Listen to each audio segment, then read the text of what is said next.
Hey everyone, it's Chris from Marketing During Tough Times and Chris Wilson Coaching. Thanks for stopping by. It's Wednesday, and Wednesday is always startup day. And this is the next installment of my series on branding your startup. If you recall, last week we talked about figuring out the identifiers for your business, things that identify your business in the eyes of the consumer. Your logo, your business name, all that stuff. If you haven't seen that video, it was on last week's show and you can check that out.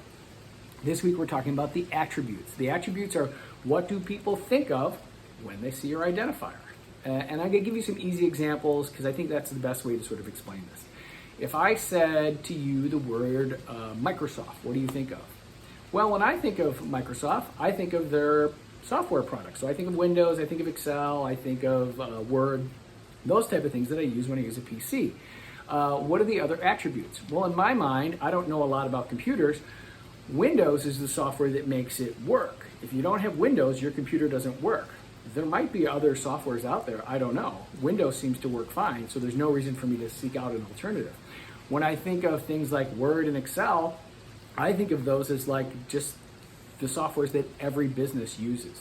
So if I need to make a document and I'm going to share it with another business or another company, it's a Word doc because everyone has a Word doc. If I'm working with my accountant, I make an Excel spreadsheet because everybody uses Excel. That's just my own thinking. I know it might not be true. I know there might not be the only options. There might be other options out there that I can choose, but these actually work for me, so I'm not going to change anything. How about if you had two competing brands? How do you differentiate two competing brands? Let's say I'm doing something around my house. I'm going to do some work on my house. So I have an option. I can go to Home Depot or I can go to Ace Hardware. What's the difference? Well, Home Depot is huge. They have everything. So I know if I go to Home Depot, I'll be able to find what I want. But I also know the store is massive. I'm going to have to dig around and walk around the whole store. It's going to take all day, and there's no one there to help me. It's very hard to find someone to help you in this giant store. It's very crowded. It's going to be, hours at Home Depot. Not my favorite activity. If I go to Ace Hardware, much smaller store, much more limited selection.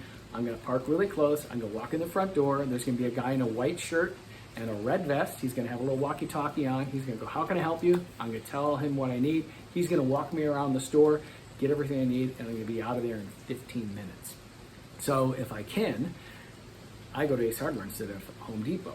So in my mind, Ace Hardware, close by, fast, convenient, very helpful. But if I go to Home Depot, I can get anything I want. I'm just going to be there a while, right? So two different brands based on two different needs. I'll use my own personal business, Chris Wilson Coaching, as an example as well, as far as how does my brand work. I help people take a business from being a hobby or something to do in their home to an actual business. My brand is built around the fact that I actually did that. So I didn't take a class, I didn't go do a seminar. I'm a guitarist. I started the guitar school in my apartment in 1990 and gradually built it into a performing arts school. So now I'm not some guy just giving lessons in his bedroom. I have a staff of, 20 or 25 people. I've got a music department, an art department, a dance department, a theater department, all-day summer camps. It's a much bigger business than it was. So when I talk about my brand and me helping people, people come to me because I actually did these things. I actually know what it's like because I've been where they're at. So this week, start thinking about the attributes of your startup. And remember, you only want to use 3. 1, what it is you do, and 2 and 3, what's the actual outcome or benefit your users are going to receive. All right, that's all for today. Have a good time. Bye.